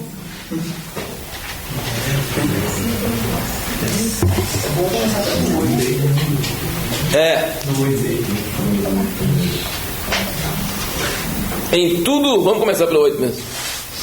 Em tudo somos atribulados, porém não angustiados, perplexos, porém não desanimados, perseguidos, porém não desamparados, abatidos, porém não destruídos. Aleluia. Levando sempre aonde? No corpo. Gente, presta atenção. Outros fatos têm que ser no corpo. E quem tem corpo hoje somos nós. Não é?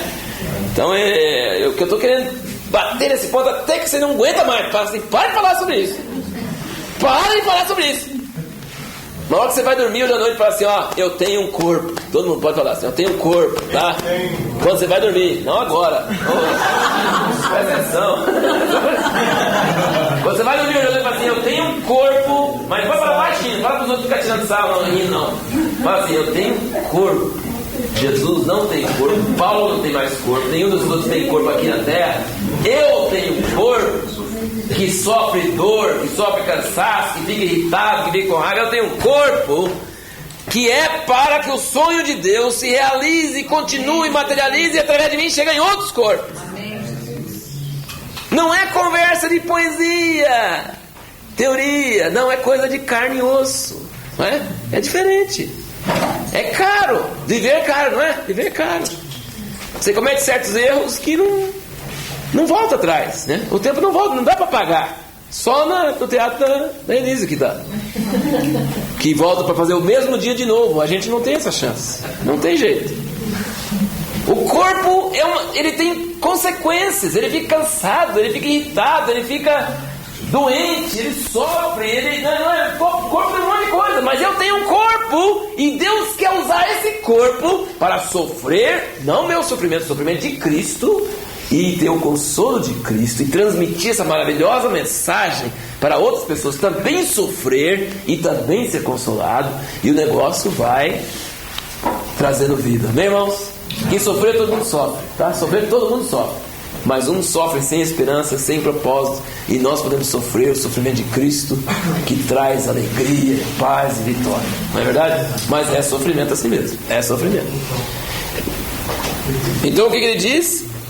Levando sempre no corpo o morrer de Jesus.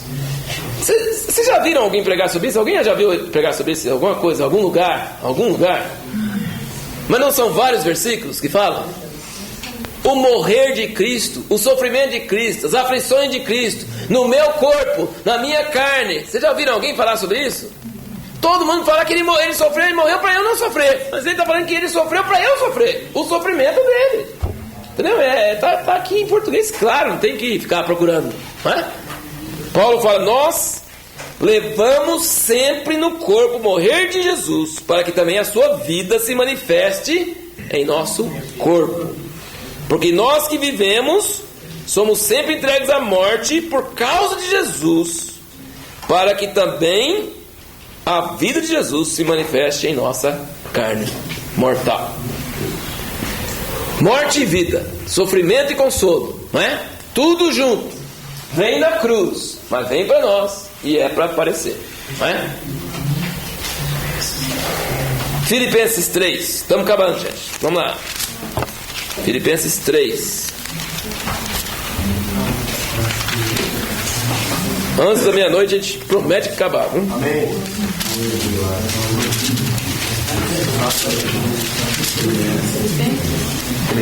Filipenses 3.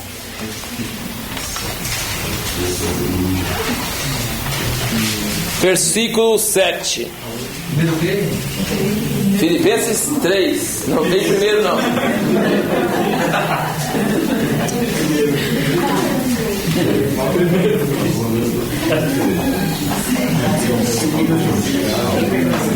Filipenses 3, versículo 7. O que para mim era lucro, isso considerei perda por causa de Cristo. Sim, deveras considero tudo como perda por causa da sublimidade e conhecimento de Cristo Jesus, meu Senhor, por amor do qual perdi todas as coisas, as considero como refúgio para ganhar Cristo. E vamos saltar aí para o versículo 10. Para ganhar Cristo e para o conhecer e o poder da sua ressurreição e a comunhão de quê? Dos seus sofrimentos. Qual é o tema que a gente está vendo em todas as passagens? Sofrimentos de Cristo, aflições de Cristo. Morrer. A minha laje fala comunicação do seu sofrimento. De todo jeito, chegou lá. Comunhão do seu sofrimento, conformando-me com ele na sua morte. Tá vendo, gente?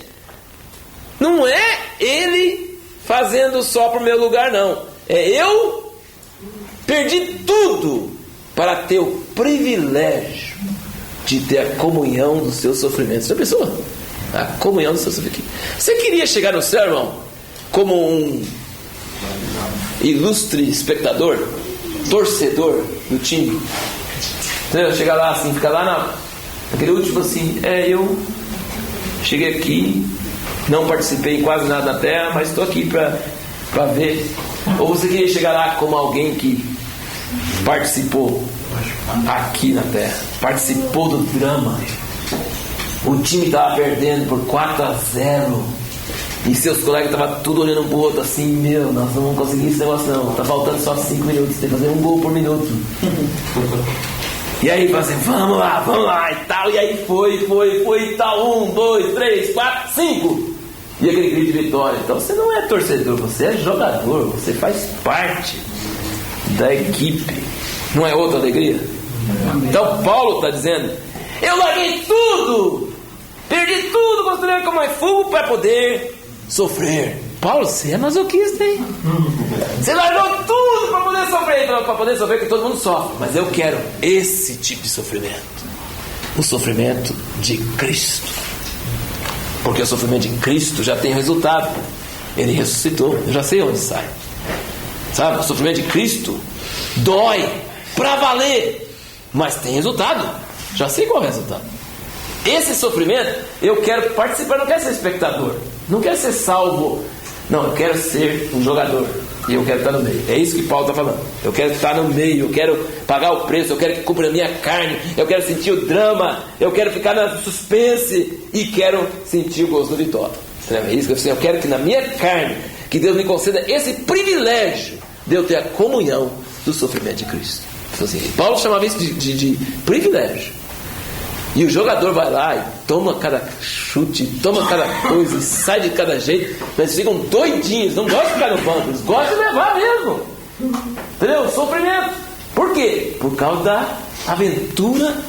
É sofrimento, mas vale a pena. Não é verdade? Então, se você realmente gosta do alvo, então você se dispõe a experimentar o sofrimento. É isso que Paulo está falando aqui.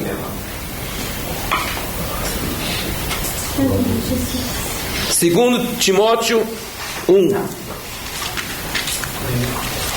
Você percebe que o Paulo não perde esse assunto, ele vai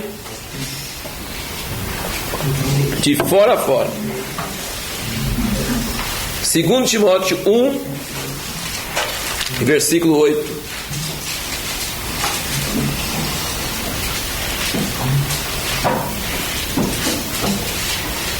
Não te envergonhes, portanto, do testemunho de nosso Senhor, nem do seu encarcerado, que sou eu. Pelo contrário, participa comigo dos sofrimentos a favor do Evangelho, segundo o poder de Deus. Amém? Participa comigo dos sofrimentos a favor do Evangelho, segundo o poder de Deus. Capítulo 2, 2 Timóteo, capítulo 2 e versículo 8.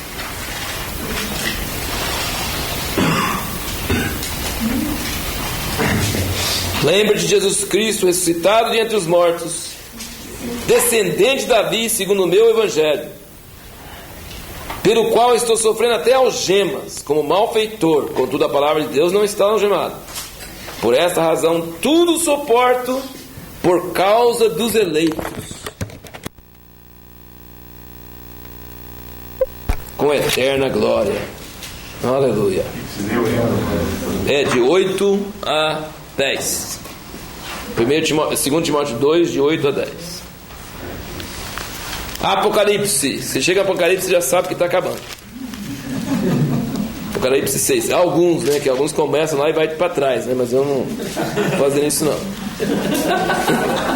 Senão vocês vão estar com o sofrimento do Haroldo, não o sofrimento de Cristo. Estou falando sobre o sofrimento de Cristo, mas eles vão ficar sofrendo. Apocalipse 6, versículo 11. Então a cada um deles foi dada uma vestidura branca e lhe disseram que repousasse ainda por pouco tempo, até que também se completasse o número dos seus conservos e seus irmãos, que iam ser mortos como igualmente eles foram. Está vendo? A palavra de Deus promete sofrimento e morte. E tem uma conta que, se a conta não chegar lá, não vai terminar. Então fala para ele: ó, calma, que ainda tem mais gente. Tem que chegar aí. Não é interessante isso aí? Os primeiros cristãos, não era teoria isso para os primeiros cristãos, não. Eles brigavam para tomar o lugar daqueles que iam ser mortos. Eles criam que ser morto por Jesus era honra, não é? Eles criam tanto que eles e cantavam hinos e estavam alegres na frente das férias. Gente, é doido, né? É doido. Mas é uma vitória que vence o mundo, né? Eles tinham isso, certeza. Então, só Jesus morreu, tá bom? Não. Tem um número dos seus conservos que também vão ser mortos como ele foi. E 17.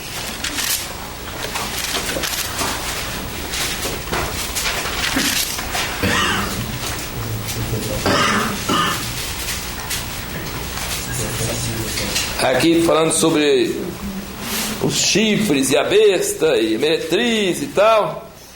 Diz: porque em seu coração incutiu Deus que realizem o seu pensamento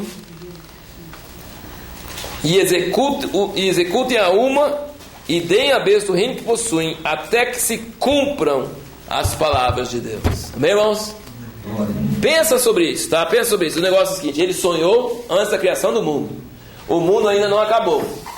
Então o que falta para o mundo acabar? Se alguém te perguntasse: o que falta para o mundo acabar? Que tudo que ele sonhou e tudo que ele falou seja cumprido, e aí o mundo pode acabar. Certo? Só isso. Qualquer momento, para o povo do mundo vai ser uma surpresa, assim, ó, pum.